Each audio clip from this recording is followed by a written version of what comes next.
தனியார் நிறுவனத்தை விரிவாக்கம் செய்ய முதலீடு பெற்று தருவதாக மோசடி செய்த வடமாநில வாலிபரை போலீசார் கைது செய்துள்ளனர். புதுச்சேரி சஞ்சீவி நகரில் லூகாஸ் இம்பெக்ஸ் என்ற தனியார் நிறுவனம் இயங்கி வருகிறது. இந்த நிறுவனத்தின் இயக்குநரை கடந்த ஜூலை 23ஆம் தேதி ஜோதி பிரகாஷ் திரிபாதி என்பவர் தொடர்பு கொண்டார். டெல்லி மற்றும் உத்தரப்பிரதேசத்தில் இயங்கி வரும் டெக்னாலஜிக்கல் பிரைவேட் லிமிடெட் என்ற நிறுவனத்தின் இயக்குநர் என தன்னை அறிமுகப்படுத்திக் கொண்டார். லூகாஸ் இம்பெக்ஸ் நிறுவனம் தொடர்பான துறைமுகம் மற்றும் கப்பல் கட்டும் தளம் திட்டத்திற்கு முதலீடு நிதி மற்றும் வங்கி மூலம் கடன் ஏற்பாடு செய்து தருவதாக உறுதியளித்துள்ளார். இதையடுத்து ஜோதி பிரகாஷ் திரிபாதிக்கு 29,50,000 ரூபாயை அனுப்பி வைக்கப்பட்டு கடந்த ஆகஸ்ட் 20ஆம் தேதி புரிந்துணர்வு ஒப்பந்தம் செய்யப்பட்டது. ஆனால் அந்த நபர் தெரிவித்தபடி முதலீடு நிதி எதுவும் ஏற்பாடு செய்து தரவில்லை. மேலும் பெற்ற பணத்தையும் திரும்ப தராமல் அலைக்கழித்து வந்துள்ளார். இதுகுறித்த புகாரின் பேரில் டி நகர் சப் இன்ஸ்பெக்டர் ரமேஷ் மற்றும் போலீசார் வழக்கு பதிந்து உத்தரப்பிரதேச மாநிலம் லக்னோவில் பதுங்கியிருந்த ஜோதி பிரகாஷ் திரிபாதியை கைது செய்தனர். பின்னர் அவரை நீதிமன்றத்தில் ஆஜர்படுத்தி காலாப்பட்டு சிறையில் அடைத்தனர்.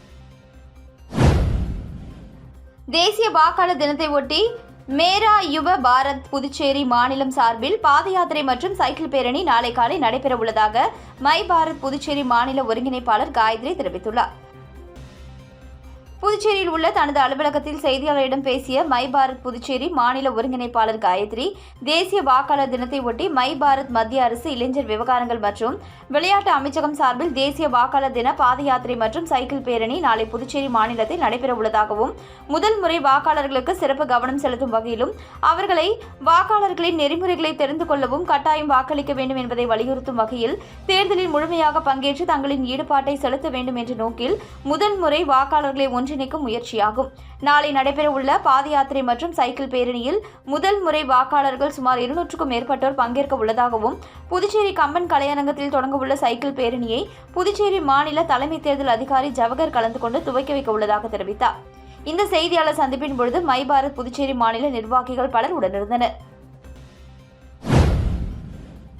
புதுச்சேரி அரசின் கடைசி சட்டசபை கூட்டம் வரும் பிப்ரவரி 2ஆம் வாரத்தில் கூடுகிறது.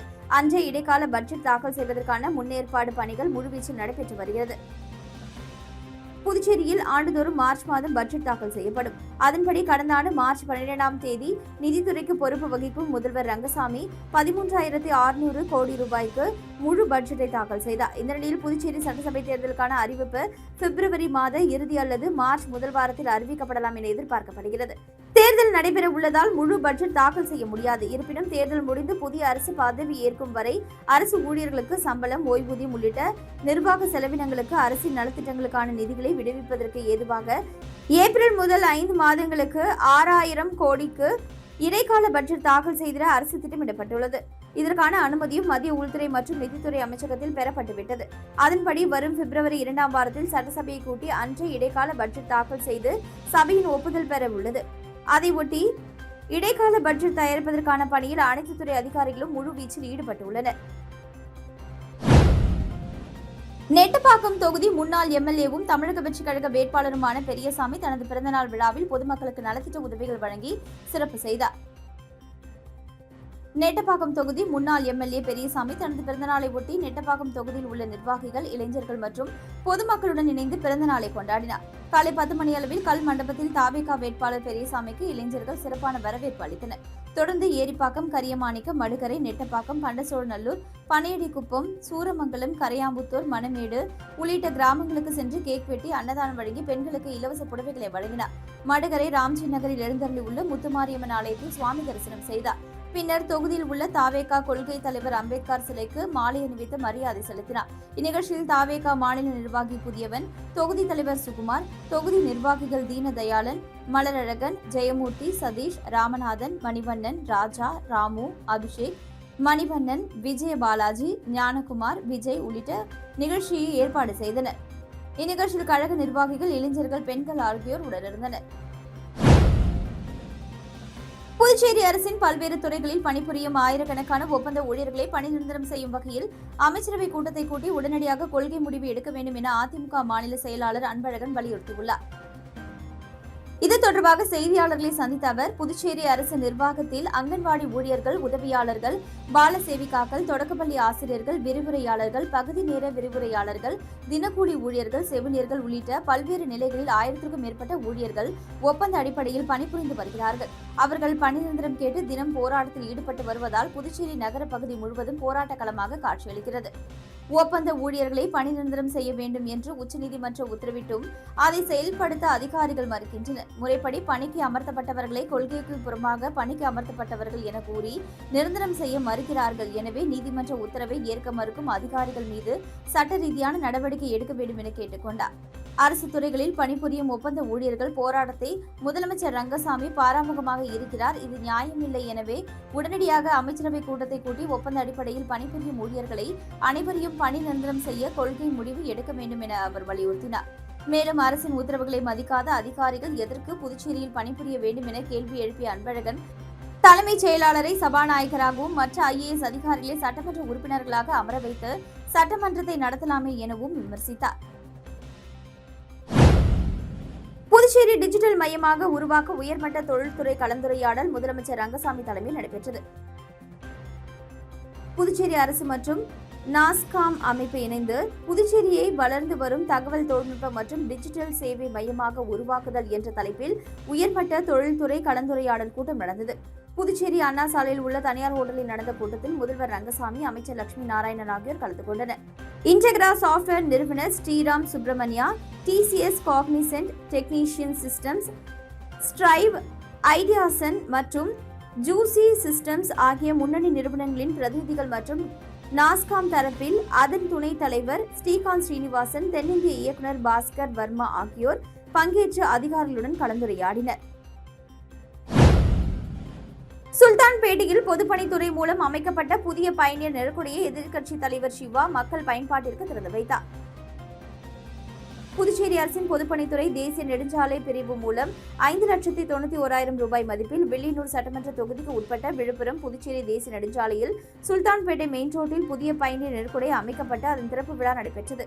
இந்நிகழ்ச்சியில் தொகுதியின் சட்டமன்ற உறுப்பினரும் எதிர்க்கட்சித் தலைவருமான சிவா கலந்து கொண்டு புதிய பயணியர் நெருக்கடியை மக்கள் பயன்பாட்டிற்கு திறந்து வைத்தார். இதில் பொதுப்பணித்துறை தேசிய நெடுஞ்சாலை பிரிவு உதவி பொறியாளர் மனோகர், இளநிலை பொறியாளர் தீனதயாளன் மற்றும் சுல்தான்பேட்டை பள்ளிவாசல் நிர்வாகிகள், ஜமாத்தார்கள், ஊர் முக்கியஸ்தர்கள், திமுக நிர்வாகிகள், கூட்டணி கட்சி நிர்வாகிகள், வியாபாரிகள் மற்றும் பொதுமக்கள் பலர் கலந்து கொண்டனர். புதுச்சேரி மாநிலத்தில் தேர்வு நேரத்தில் ஆசிரியர்கள் விடுப்பெடுக்க கல்வித்துறை கட்டுப்பாடு விதிக்கப்பட்டுள்ளது. புதுச்சேரி கல்வித்துறை இயக்குநர் சிவகுமார் வெளியிட்டுள்ள சுற்றறிக்கையில், அனைத்து பள்ளி கல்வி அலுவலர்கள் மற்றும் ஆசிரியர்கள் கல்வித்துறையின் பணிகளை தடையின்றி நடப்பதை உறுதி செய்ய ஆசிரியர்களுக்கு விடுப்பு வழங்குவது தொடர்பான கட்டுப்பாடுகளை பின்பற்ற வேண்டும்.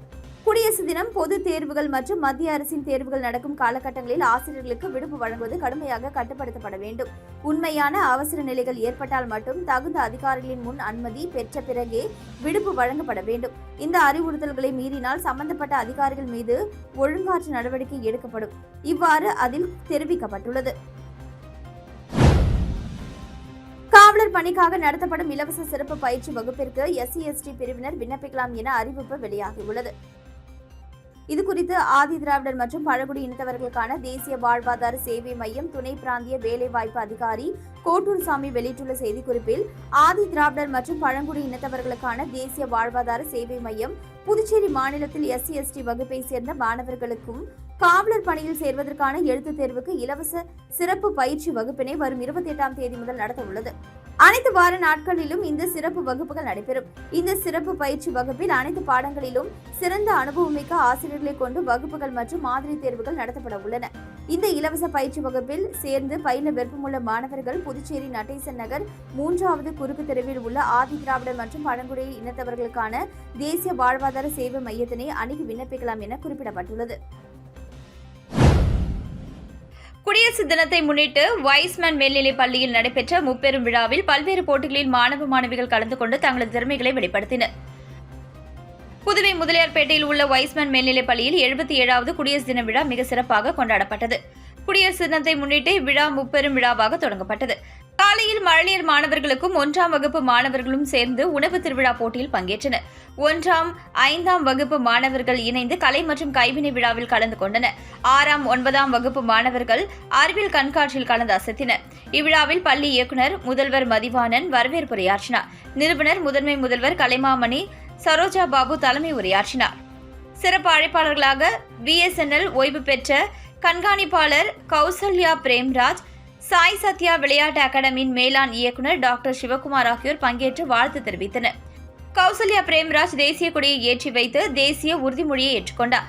மாணவர்களின் திறமையை வெளிப்படுத்த பேச்சுரை, பாட்டு, நடனம் நடத்தப்பட்டது.